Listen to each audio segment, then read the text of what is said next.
बोलो जयकारा बोल मेरे श्री गुरु महाराज की जय। सभी प्रेमियों से सप्रेम जय सच्चिदानंद। महापुरुष अपनी मौज के मालिक होते हैं, अनामी लोक के वासी होते हैं। वे पावन शरीर से तो हमारे सन्मुख विराजमान होते हैं और सूरत से अनामी लोक में वे अंदर के मार्गों के भेदी होते हैं और जो कुछ भी वे कथन करते हैं उसका सबका संबंध अंतर से होता है, यानी अंदरूनी भेद बताते हैं, राज बताते हैं। जो कुछ बाहर है वो भीतर भी है। वो हमसे बाहरी रूप में बात करते हैं, लेकिन उन सब के इशारे अंदर से जुड़े होते हैं।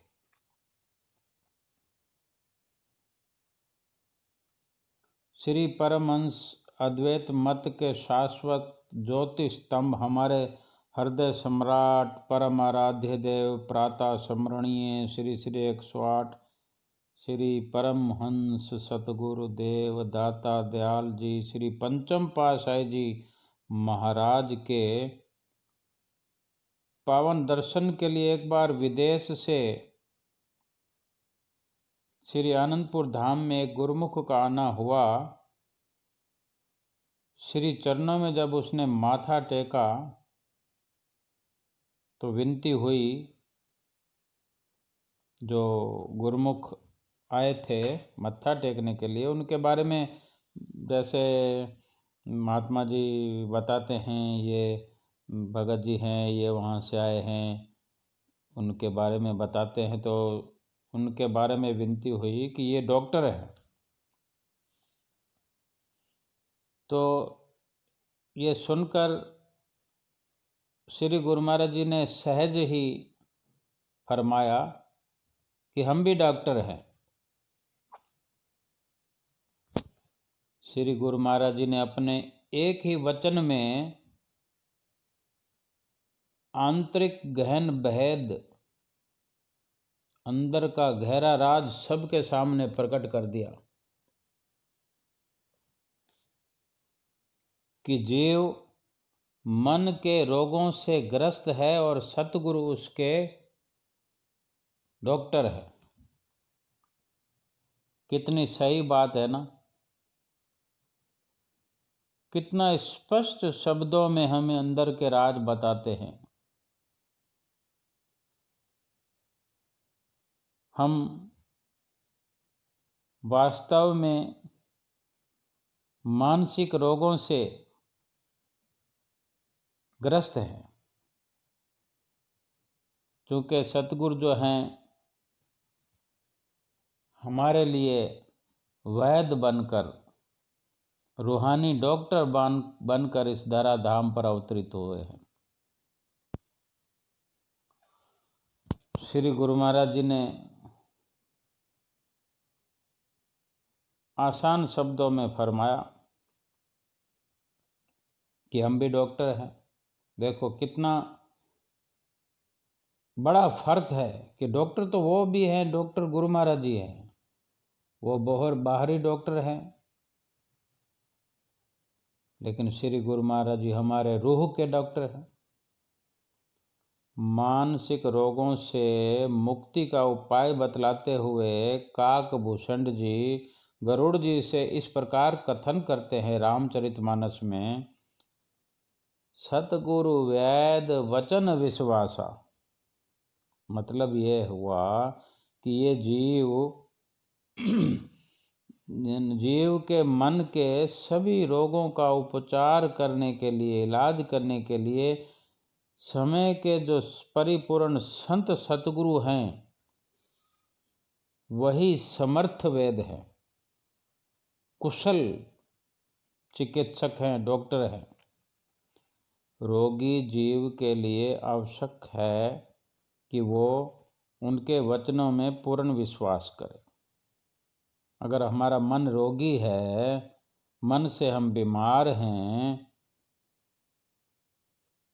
तो जो सतगुरु के रूप में हमें डॉक्टर मिल गए हैं, उनके जो वचन हैं हमारे प्रति, उन पर पूर्ण विश्वास करें। वो जो भी उपदेश करें, जो युक्ति समझाएं, जो परहेज बतलाएं, उसके अनुसार हमें कार्रवाई करनी चाहिए। अगर जीव उनके कथन अनुसार कार्रवाई करे तो निस्संदेह वो मन के रोगों से मुक्ति प्राप्त कर सकता है। और यदि कोई इसके विपरीत कार्रवाई करे, सत्संग सुने और अमल ना करे, वचन सुने और उल्टा चले, तो उसके लिए संतों ने भी स्पष्ट शब्दों में फरमाया है कि औषध खाए न पथ रहे, विषम व्याधि क्यों जाए, दादू रोगी बावरा, दोष वेद को लाए।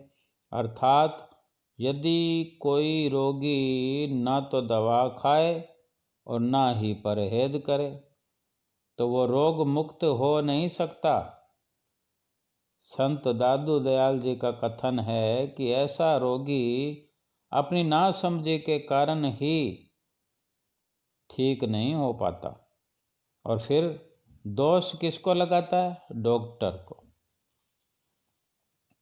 कि उसने सही दवा नहीं दी। इस प्रकार कोई सेवक यदि सद्गुरु के वचनों में विश्वास ही न करे, वचनों पर अमल ही न करे, तो वो कभी भी मन के बंधन से मुक्त नहीं हो सकता।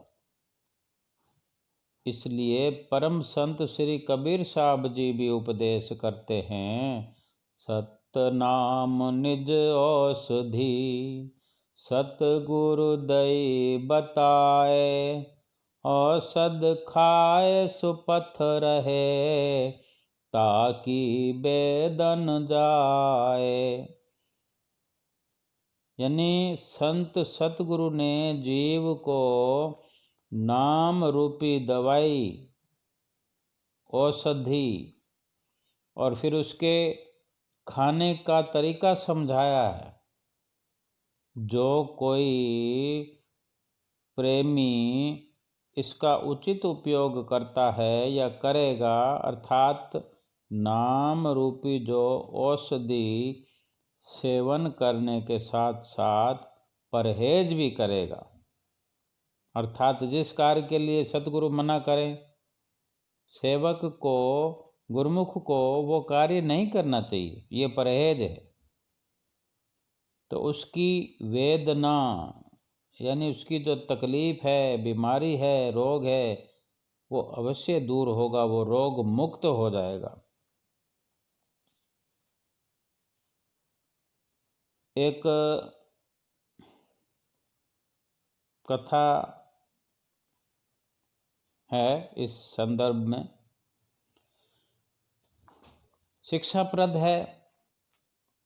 किसी नदी के किनारे एक महात्मा जी एक कुटिया बनाकर रहते थे। उनके अनेक शिष्य थे, नित्य प्रति सत्संग होता था और अनेकों लोग उनके सत्संग से लाभ प्राप्त करते थे।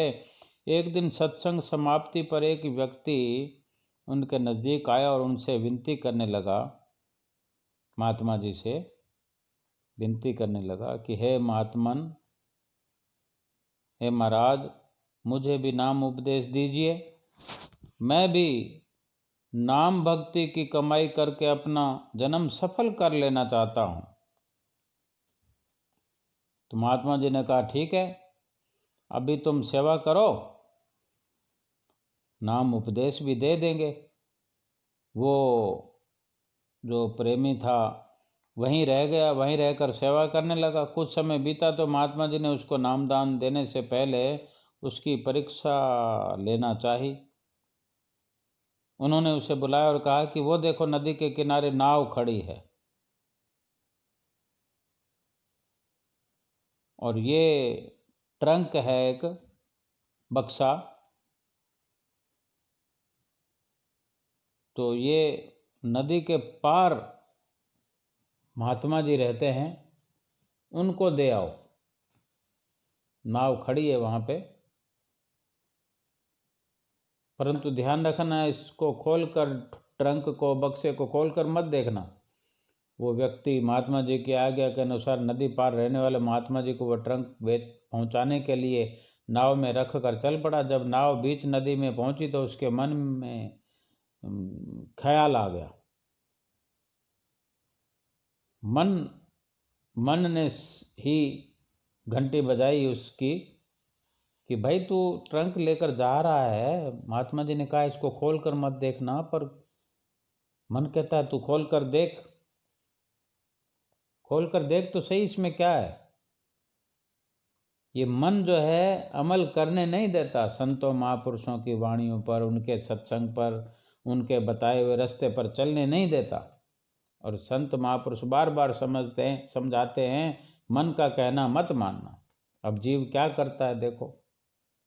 तो उसने अपने मन से कहा कि नहीं, महात्मा जी ने मना किया है। मन ने फिर अपनी सलाह दी कि ट्रंक पर ताला तो लगा ही नहीं है, क्या दिक्कत है, एक बार खोल के देख ले, कोई हानि हो रही है क्या, देख तो सही इसमें क्या है। ये मन कह रहा है उस प्रेमी को। इस प्रकार जब मन ने उसे बार बार भटकाया तो वो भटक गया, ट्रंक को खोल बैठा। ट्रंक खोला तो उसमें से एक चूहा बाहर निकलकर नदी की धारा में बह गया। चूहे का काम होता है फुदकना। ट्रंक खुलते ही वो तुरंत फुदका। अब चूहे को क्या पता कि मैं नदी में चल रहा हूँ, बाहर निकलते ही मैं नदी में गिर जाऊंगा। अब वो तैर तो सकता नहीं। वो चूहा नदी की धारा में बह गया। वो व्यक्ति बहुत आश्चर्यचकित हुआ, बड़ा हैरान हुआ, उसकी समझ में कुछ नहीं आया। नदी के किनारे पहुंचकर उसने नाव से ट्रंक को उतारा। सामने ही एक कुटिया थी, जैसे इस तरफ कुटिया थी वैसे उस तरफ कुटिया थी। और वहाँ भी जैसे वो महात्मा जी को ट्रंक देना था तो महात्मा जी बाहर ही अपने आसन पर बैठे हुए थे। तो उस प्रेमी ने वो ट्रंक उनके आगे रख कर विनती की कि हे महाराज, ये ट्रंक उस नदी के पार रहने वाले महात्मा जी ने आपके लिए भिजवाया है। तो महात्मा जी ने ट्रंक खोला, खोलकर पूछा कि तुमने इसको खोला था क्या। महात्मा जी ने उस प्रेमी से पूछा। इतना सुनते ही वो उनके चरणों में गिर पड़ा और क्षमा मांगने लगा। उन्होंने कहा कि वे महात्मा जी अभी तुम्हें नाम दीक्षा नहीं देंगे, तुम्हें वो नाम देने वाले थे, तुमने जो नाम मांगा था वो देने वाले थे तुम्हें। कुछ दिन तक तुम्हें वहाँ पर उन्होंने सेवा करने के लिए कहा, तुमने सेवा की और आज तुम्हारा वक्त आया कि तुम्हें नाम मिलने वाला था। तुम्हें परखने के लिए तुम्हें यहाँ भेजा और जो तुम्हें आज्ञा की वो आज्ञा करी उन्होंने तुमसे कि ट्रंक को मत खोलना, तो तुमने खोल लिया। आज्ञा की और उनके वचनों की पालना पूरी तरह नहीं की। अब तुम्हें नाम नहीं मिलेगा अभी। अब तुम जाओ और उनसे सारी बात सच सच कहकर क्षमा मांग लो। वापस आकर उसने महात्मा जी से फिर उस पार जाकर वापस पहुंच गया अपने ठिकाने पर। तो महात्मा जी से सारी बात सच सच कह दी और क्षमा याचना की, माफ़ी मांगी। तब महात्मा जी ने उसे क्षमा तो कर दिया, परंतु अभी नाम उसको नहीं दिया।